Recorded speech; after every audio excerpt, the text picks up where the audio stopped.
الرحمة لشهداء الثورة السورية الأبطال الأحرار.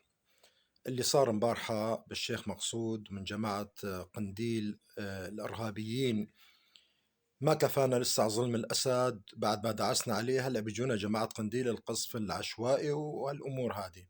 أخذتي في كتير. هلا جماعة قنديل قسد ناطرين ساعة الصفر، هن وجماعتهم حتى في المناطق الأخرى من الخلايا النائمة. فهذه الرسالة إلى شرفاء الثورة السورية الأبطال الأحرار وذوي الشهداء والمعتقلين وجمهور الثورة الكريم في الساحل السوري.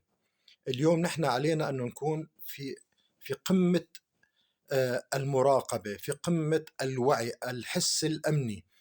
أي حدا في الساحل السوري بيرفع السلاح في وجه الدولة علينا نحن كمواطنين نصداله.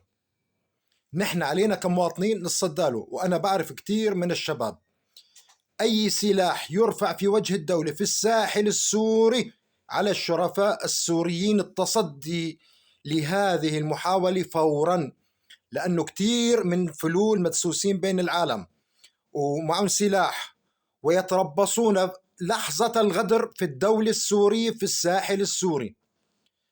أخوتي الثوار الشرفاء، خليكن واعين. أي حدا بتشوفوا حركة مريبة لا تنتظروا على الدولة، لا تنتظروا على الأمن العام، لا تنتظروا على القوات الجيش العربي السوري. فورا بإمكانكم فيكم ألقيتوا القبض. القول قبض. الما فيكم اللي معه مسدس يقوسوا للشخص اللي بيرفع السلاح بوجه الدولة السورية. كفانا حاج. نحن ضبط نفس ضبط نفس ضبط نفس ضبط نفس. واذهبوا فأنتم الطلقاء. حاج ملينا. هاي صلى سنة عاطينهم فرص. لإمتى؟ ثورتنا كلفتنا 1,000,000 شهيد وبناء ودمار بنية سورية بالكامل. علينا ندفع لسه 5 مليون وأنا أول الشهداء بكون.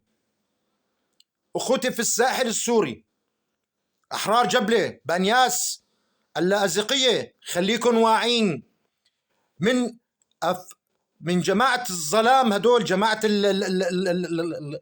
خرا غزال وهالشلة هذه، أي حدا بيرفع سلاح في وجه الدولة، بوجه الأمن العام، بوجه الجيش، تصدوا له فورا. صدوا فورا.